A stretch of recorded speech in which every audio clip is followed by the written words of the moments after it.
नमस्कार, मी भाग्यश्री फाटक. मार्केट आणि मी हा सोप्या मराठीतून शेअर मार्केट समजावून सांगण्याचा माझा एक उपक्रम आहे. काल मार्केट चांगलं होतं. लोकांना थोडीशी शंका आली, असं काय घडलं बाबा एकदम की एवढं मार्केट तेजीत गेलं. बघा, प्रत्येक गोष्टीचा विचार हा पॉइंट टू पॉइंट असं नाही करताय. एखादा पेशंट असतो, त्याला ॲडमिट केलेलं असतं, कसं काय माहिती नाही, अचानक एक दिवस त्याची तब्येत सुधारते. घरातली माणसं पण एकदम रिलॅक्स होतात, चला बाबा आता आपल्या घरातला माणूस सुधारायला लागलं, आणि पुन्हा दुसरे दिवशी बिघडते. तर कशामुळे सुधारलं, कशामुळे बिघडलं याची काही शास्त्रीय कारण परफेक्ट मिळत नाही. काही मानसिक भाग असतो, काही अवतीभोवतीचा भाग असतो. त्यामुळं 8-9 दिवस मार्केट पडतंय, त्यामुळे पडणं थांबेल की पडणं सुरू राहील याच्याविषयीच्या अनेक शंका असतात, आणि तो कलेक्टिव्ह इफेक्ट असतो. म्हणजे करोडो माणसं मार्केटमध्ये काम करतात, याचा अर्थ करोडो माणसांची डोकी आणि त्यांच्या भावना त्या किमतीवर परिणाम करत असतात.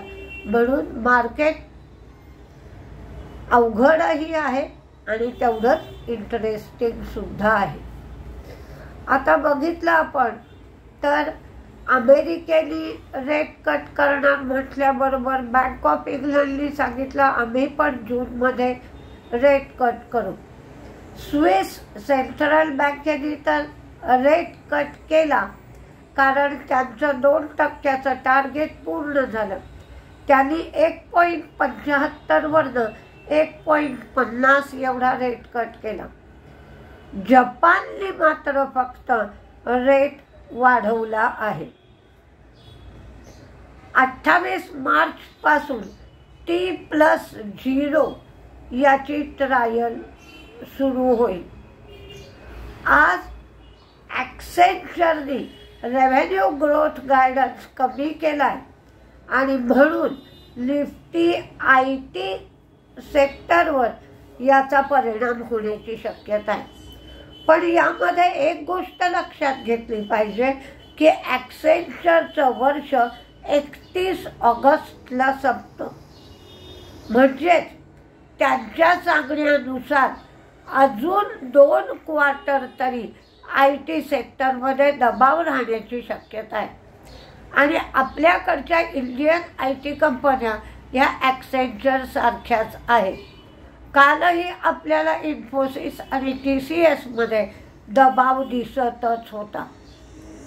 IT सेक्टर सध्या 10 दिवसाच्या, 20 दिवसाच्या, 50 दिवसाच्या मूव्हिंग ॲव्हरेजच्या खालीच आहे. BDL भारत डायनामिक्स यांनी ₹8.85 डिव्हिडंड दिला. त्याची रेकॉर्ड डेट 2 एप्रिल आहे. एका शेअरचे 2 शेअरमध्ये स्प्लिट करणार आहेत. ही स्प्लिटची प्रक्रिया मात्र शेअर होल्डरच्या संमतीनंतर 2 ते 3 महिन्यामध्ये पूर्ण होईल. टॅक्समॅको रे ते 1500 कोटीचा QIP करणार आहे. त्याची फ्लोअर प्राईस ₹162.88 आहे. 2.5% डिस्काउंट आहे गुरुवारच्या किमतीनुसार. कर्नाटक बँक हे सुद्धा QIP करणार आहे.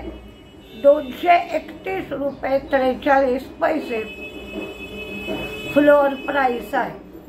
प्रेस्टीज इस्टेट आज तेजीत राहण्याची शक्यता आहे. इंदिरापुरम एक्सटेन्शनच्या NCR मध्ये ते 62.5 एकर जागा खरेदी करणार ₹468 कोटी, आणि तिथे प्रेस्टीज सिटी अशी टाउनशिप तयार करणार आहे.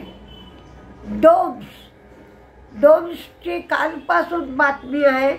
ते स्कायडोमध्ये 51% स्टेक घेणार.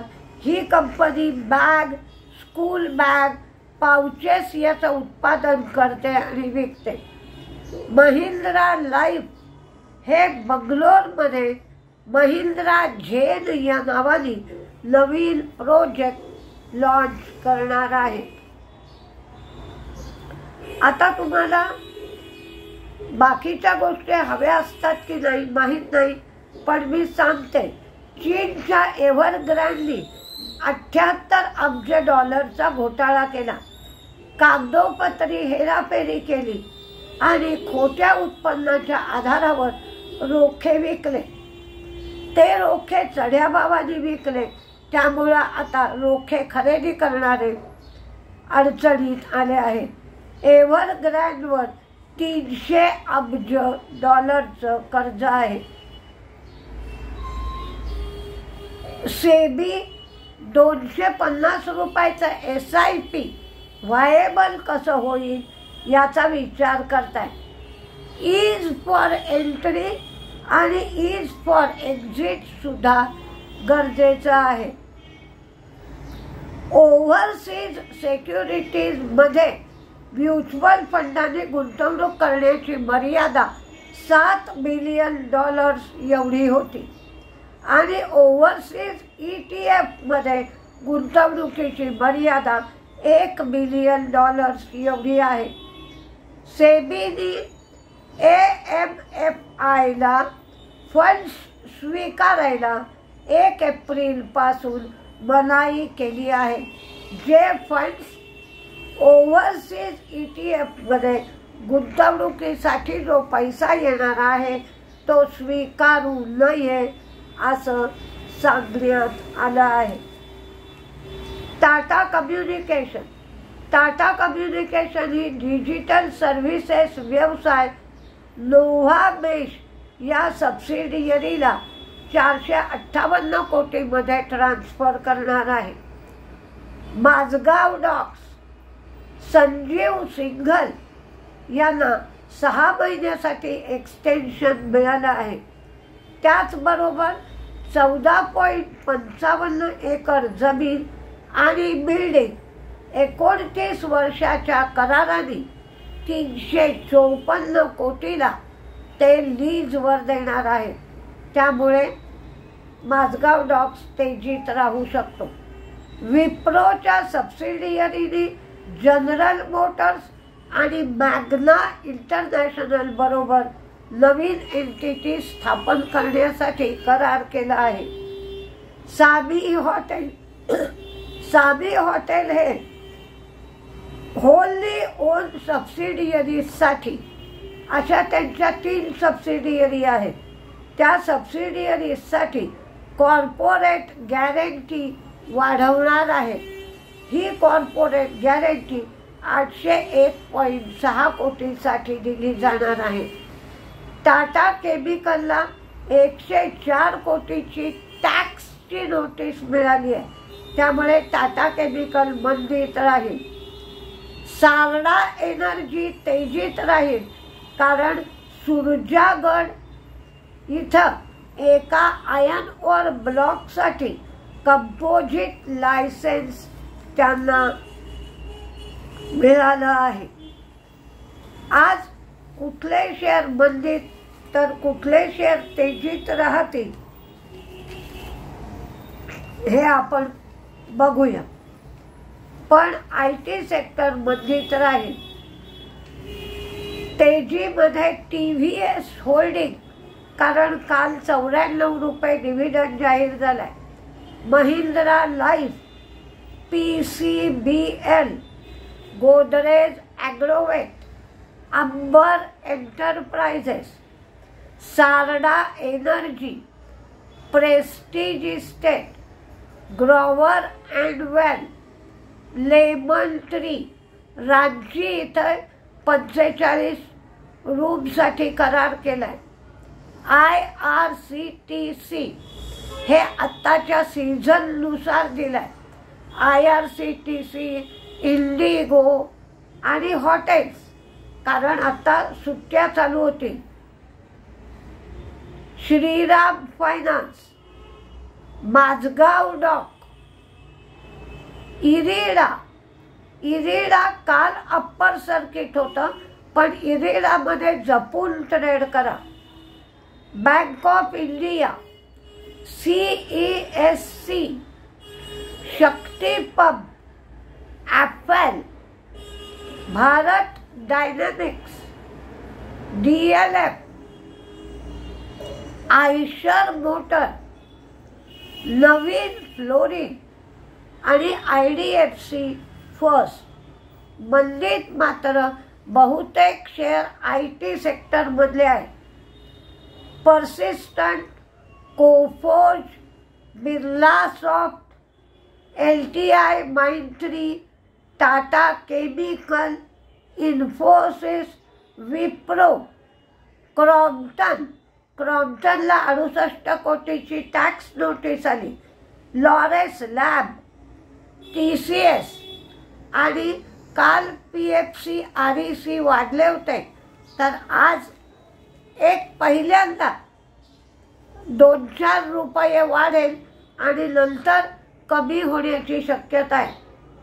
आणि मलाच हसायला येत आहे, पण निदान असंच लागतं की होळी आणि निवडणुका या दोन्हीमुळे लिकर शेअर चालतात. लिकर शेअर किंवा व्यंकीज वगैरे सारखे शेअर, अवंती फीड्स, व्यंकीज असे शेअर चालतात आणि लिकरचे शेअर चालतात. तर त्यामध्ये तुम्हाला जसा शेअर पडेल, मंदीत जाईल, तसे थोडे थोडे शेअर तुम्ही घेऊ शकता, पण असलेले शेअर मात्र विकू नका. तुम्हाला निवडणुका संपेपर्यंत तेजी राहू शकते. तरी पण बघूया काय होत आहे. 13-14 एप्रिलला मी कोर्स ठेवलाय. हा कोर्स ठाण्याला आहे, ऑफलाईन आहे, स्टेशन जवळ आहे आणि 12 तास शिकवलं जाईल. शनिवारी 6 तास, रविवारी 6 तास. ज्याला कोणाला कोर्सची चौकशी करायची आहे त्यांच्यासाठी मोबाईल नंबर 9699615507, 9699615507 या नंबरवर तुम्ही चौकशी करू शकता. नमस्ते.